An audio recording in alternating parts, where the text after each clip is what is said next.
Hello, this is a Green Report Rappler show on the environment and stories of people whose decisions impact the world around us.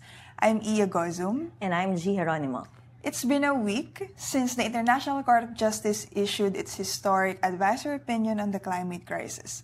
But before we got here, it's well worth noting that the story had unlikely and humble origins. It started with young students from Vanuatu, a small island state in the South Pacific Ocean. They wanted to know, can the World Court set the record straight on what actually are the obligations of countries regarding climate? And if they failed to follow through, what are the consequences? One of those who helped in this cause from the very beginning was a Filipina. With us today is Nicole Ponce, Global Advocacy Lead of World's Youth for Climate Justice. Hi, Nicole! Hi, Iya. Hi, Jee. Thanks for having me. How are you? Also, Nicole is joining us from Paris. Yes, from Paris. From Paris, France. Thanks for joining us. How were the last Happy few to be days following the ICJ's release of the decision? I'm assuming you're busy. Lots of speaking engagements. Yes, well, that's the thing. I haven't had the time to fully take it in and process this massive win. You know, I was speaking with my friends, and we were doing I remember we had that quick interview just last week on the day of the delivery. Yeah, and then after that, we could not believe I was speaking to my friends, sila Cynthia, sila Vishal from Youth from the Pacific. Afterwards, I said, did we just make it? What just happened? Because, it feels like even after doing this for over 6 years, it feels like a whirlwind experience. Did it take a long time before it finally sinked in that you were part of history? I don't think it has fully sinked in yet, to be honest. I mean, because there's a lot of unpacking. So there's a lot of follow-ups, like, what does this mean? And I think that's for us, or for me personally, that's the important part of the advisory opinion. Like, what does this mean, especially for frontline communities in domestic contexts? And I think I was just really focused on that and make sure that the narrative is focused on that. And we had to do it real quick before other actors come in and media, because it's so big. It's such a massive win that we had to be careful to quickly be the first one to shape the narrative behind the AO. Yeah, so maybe before we ask you what it means maybe we should just backtrack a bit. How did you get involved in this cause in the first place?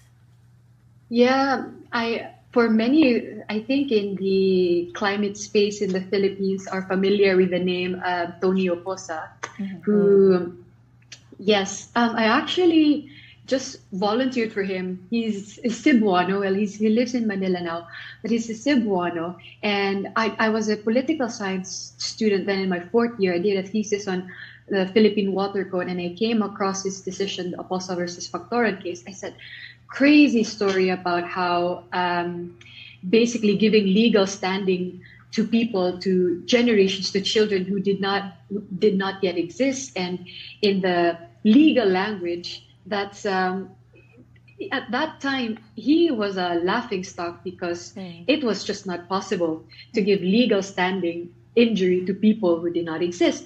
But now it's revolutionary. In fact, he's really a visionary, because now we're speaking about future generations and future generations' rights, not just present.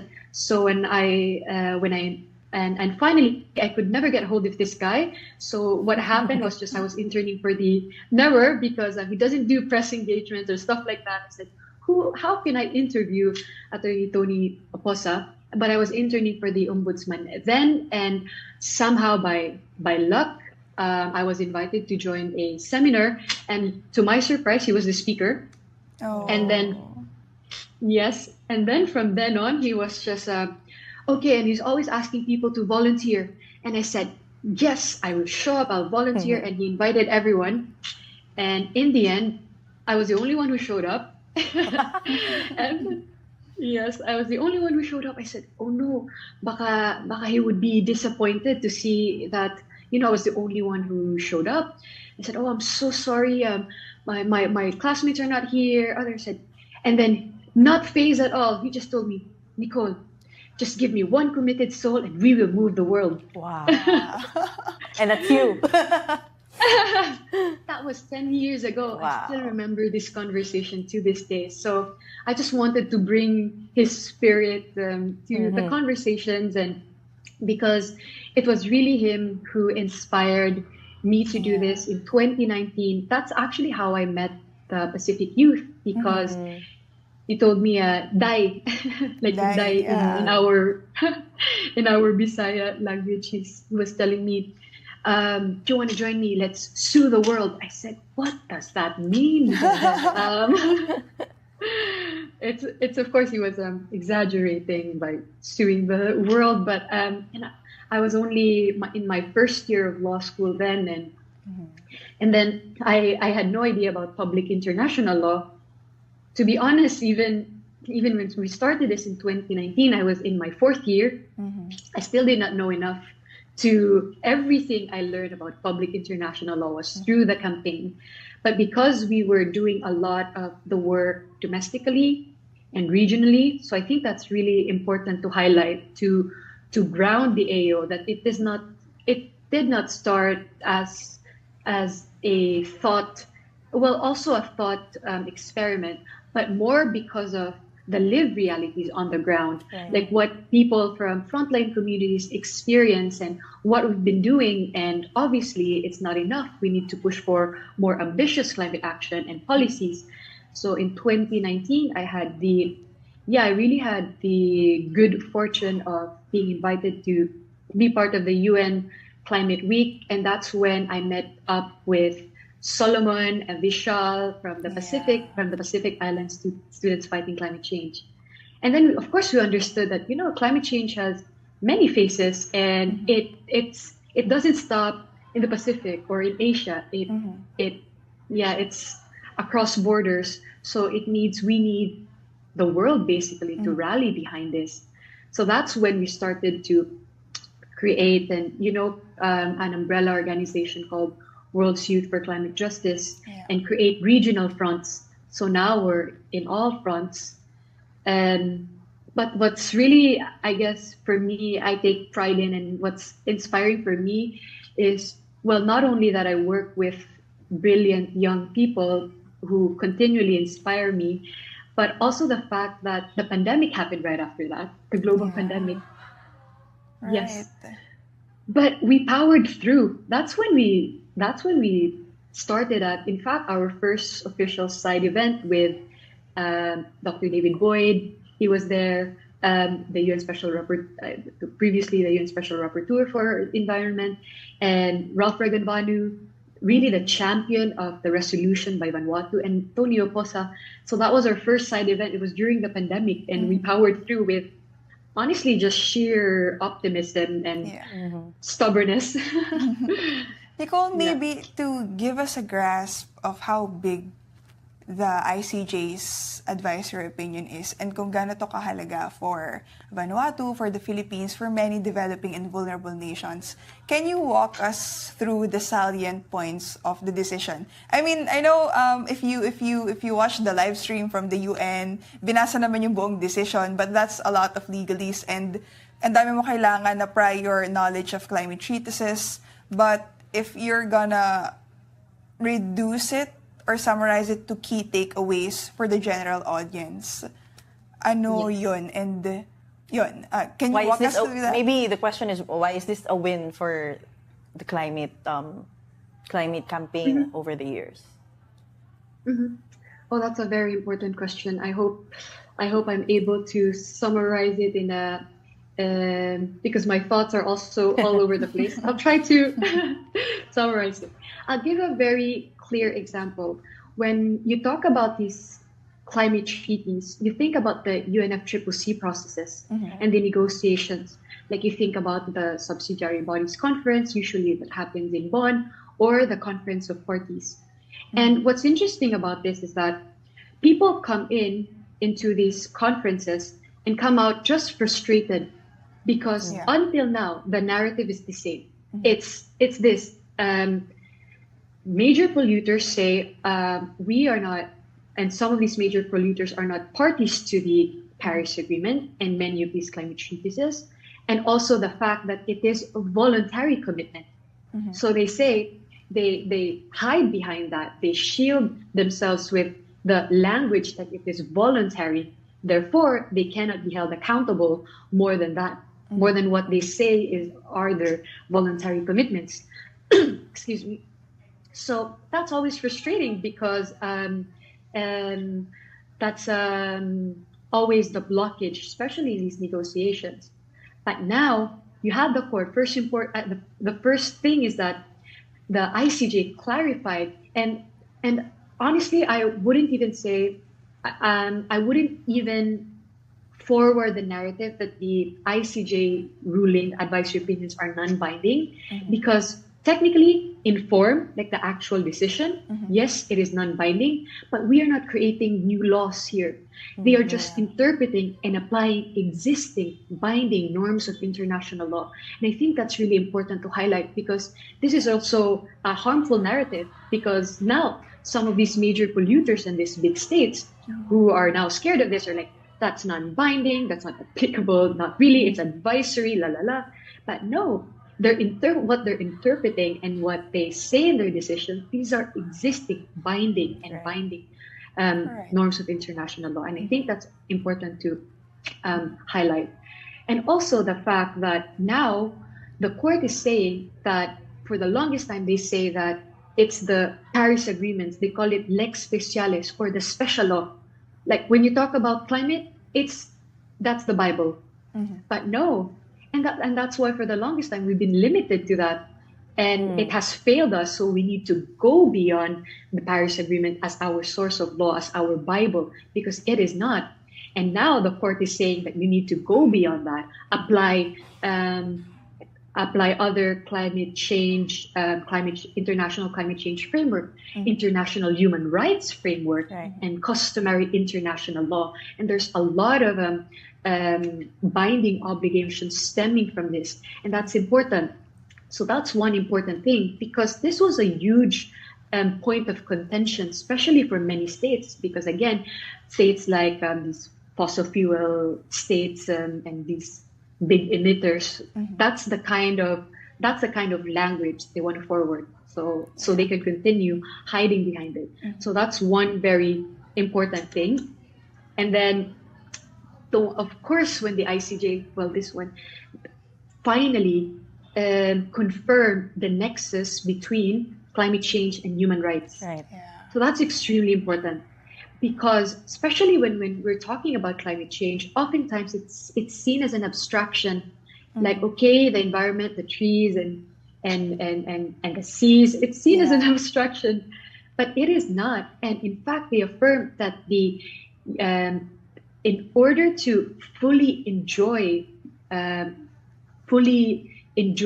our human rights, it is important. In fact, it's a precondition to the protection of the climate system is a precondition to the fulfillment of human rights. So that's a very powerful statement right there, because then it tells you that right to life, that is the protection of the environment and the climate system is fundamental to right to life, right to health, right to a healthy environment, also right to basic dignity and self-determination. So I think those are key. Of course, there's also the fossil fuels, and then the very important aspect, because the legal question, and I'll wrap up this part, sorry, because the first part of the legal question is discussing about clarifying what are the duties and obligations of states, right? But equally important is the second part of the question, which talks about legal consequences. Then what are the legal consequences if you don't comply with these obligations? And then they talk about reparation and remedies and compensation. And that's also really important. And not just action, but inaction of states that can be they can be accountable for that. Nicole, was the language of the advisor opinion, was it a surprise to you of how strong it came out? Because the general consensus, at least immediately after the opinion came out, was that, these are strong words from the World Court. And generally, the public were pleased with what came out. Yes, as I mentioned earlier, there were tears, and also because, the ICJ is known as a bit, unlike this advisory opinion actually inspired a wave of advisory opinions, as we say, before the Inter-American Court of Human Rights and the International Tribunal for the Law of the Seas. But the ICJ has always been viewed as a bit of a more conservative court, I would say, tribunal, I would say. So we did not know how they would react to this, how they would receive this, also because of the judges and its how diverse they are. We don't know how they would receive it. But it's really a testament, I say this often, to the power of the people and how we were able to rally the whole world behind this campaign and really brought the people to the court. Before it was a very divisive, and there was a lot of enigma what happens inside the International Court of Justice. But you know what? If we couldn't bring the court to the people, we'll bring the people to the court. And we've created this. We call them witness stands or people's petition. So we actually, young people wrote letters of their lived experiences on the ground and sent it to the judges of the International Court of Justice. We had piles and piles of letters and papers sent to the ICJ, and there was even a documentary about it that was somehow reached the judges and apparently was shared to the other judges to see. So there's a very strong language, and they went beyond what we expected. As I mentioned earlier, they spoke about climate displaced people. So and it means climate migration, and how perhaps it can be considered in the future, especially for those in the Pacific where they had to move. I've heard accounts of people having to move 5 times because of sea level rise. And that's the last, because there's nowhere else to go. So that's also an important thing to highlight. And just to again emphasize what the court said, the question presented before them were more than legal questions, but it was an existential one. So it understood the gravity of the issue put before them. Now that you can compare where we are from where you were 10 years ago nung na-inspire ka palang how to get into this, how would you compare the discourse about climate justice from 10 years ago and then now? Has that discussion become less, are there more and more people who are getting into it? Hindi na lang basta mga climate, yung mga talagang interested in the climate negotiations. Has the appreciation for this these discussions grown? Definitely, because they see that it reaches. In fact, it's far-reaching, really. And even the business sector and development are now looking into this because, there are initial concerns and stuff like that. But it's definitely reaching a lot of people, and because they see that now that we brought into human rights, it's going to hit a lot of people working on the ground. It's not just anymore sea level rise or logging concessions, but also about indigenous people, women, and youth, and now there's with the court also mentioned about sustainable development. So it's impossible to ignore at this point, because it will reach different for us. And at one point, even if they don't want to speak about it, the fact alone that it was unanimous by the judges, but even before that, because we couldn't just go directly to the ICJ to request for an advisory opinion. We had to go through a UN specialized agency. So one of that is the United Nations General Assembly, where a lot of these states and countries are members of. So even though that was perhaps the most difficult route, because it meant we needed to campaign with different states to vote and support the resolution, but we also felt that was the right path. exactly the path we needed to go. Because even at that stage, if we get countries and states to recognize that climate change exists, that alone sent a strong message. It was a universal recognition, and also the need of multilateralism to address climate change. And even at that level during the UNGA, there was not even a vote. Usually they vote on it, but it was adopted by consensus because 132 countries sponsored and co-sponsored the resolution, more than the majority. That's powerful because normally you just require a majority vote. It didn't even need to reach a vote.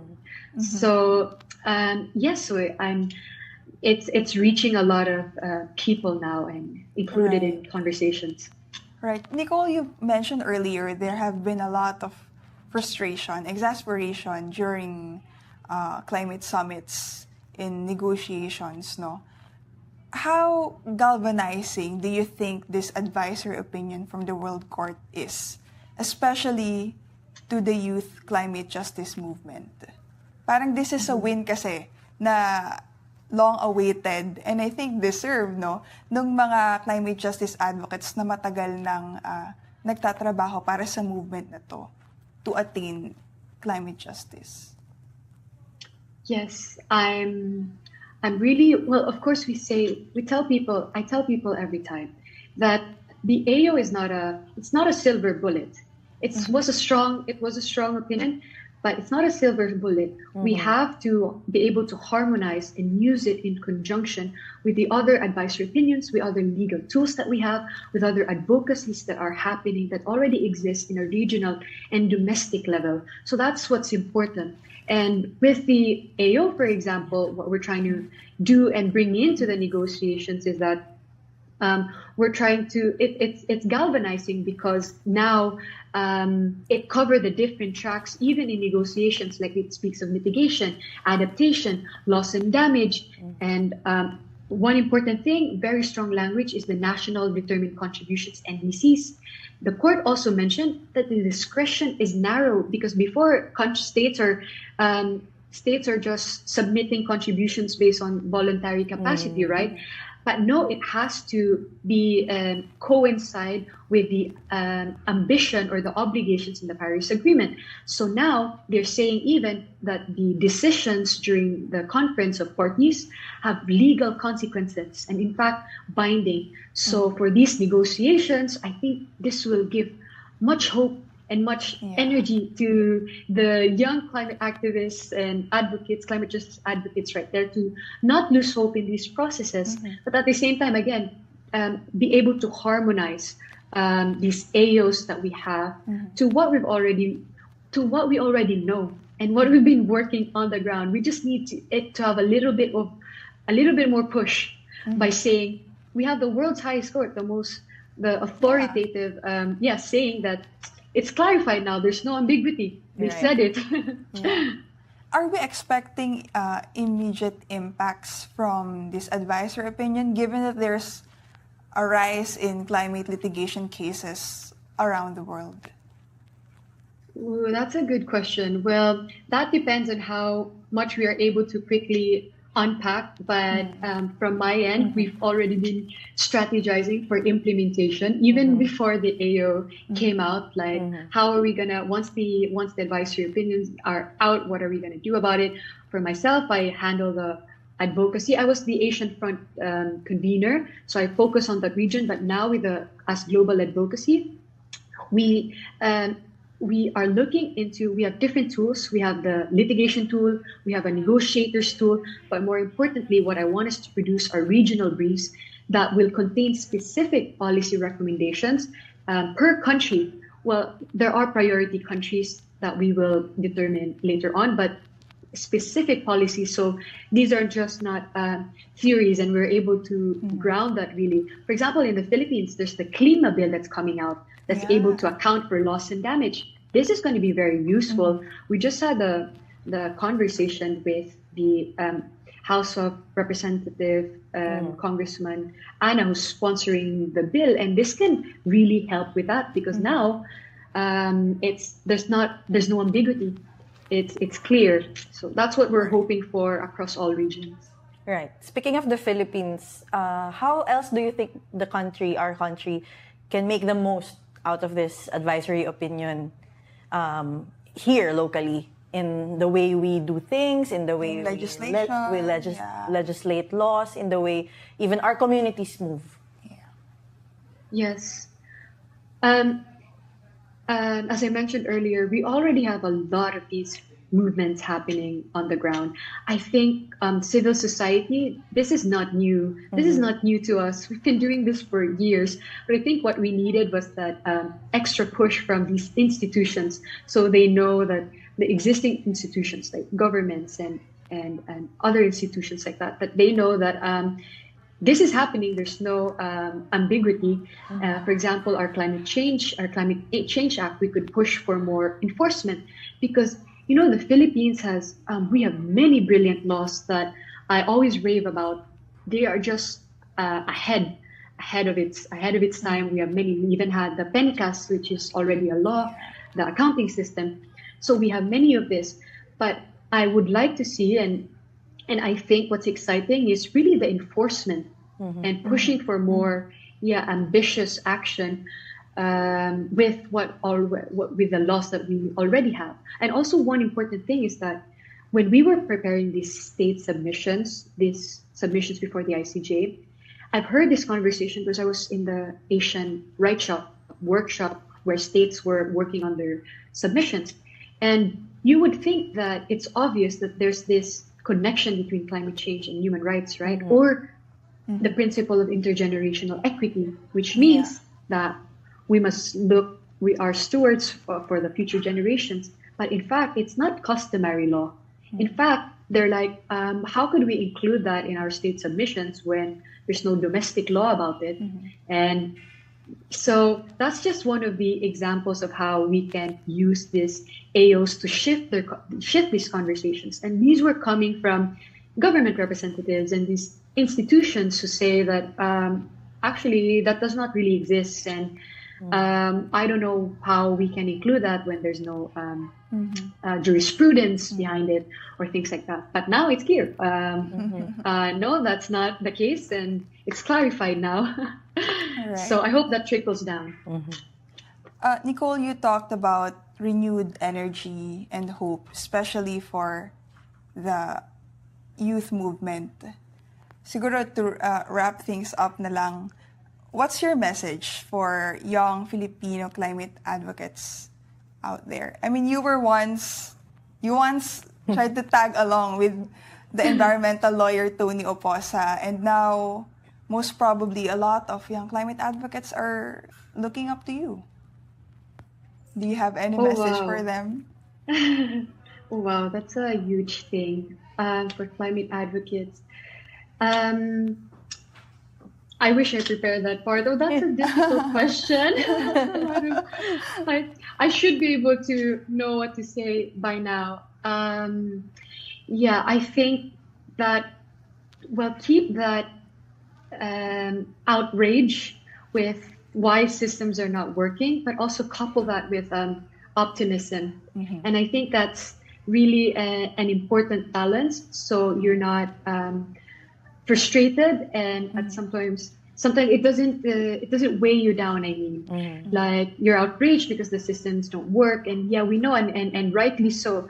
But again, couple that with optimism, because like what we were able to do, and so many of our communities are able to do on the ground, is that when people come together, you would think that you don't really think much about it, but the power of the people is not something that can be ignored. So if they're in this fight for climate justice, in this movement, then I would say just find a friend who you can talk to about it, and involve your community, engage with your community. And again, it doesn't have to be international or even national. There's so many things we can do in our communities, and like on the ground, and it doesn't necessarily have to do with the law or many things like that. There are many ways. Again, it has many faces, and just continue the conversation, look out for a friend, and also just don't lose that care, I guess, which is really important. Care for your community and for the people and for the planet. A healthy That's my balance message. of rage, optimism, and care. Thank you so much, Nicole, Yes. for the reminder and for the wonderful insights that you've given us for today's episode. For more news and updates, join the conversation on the Rappler Communities app. The app is available on iOS and Android, or you can also visit communities.rappler.com. Thank you for tuning in. Until the next episode, bye! Bye!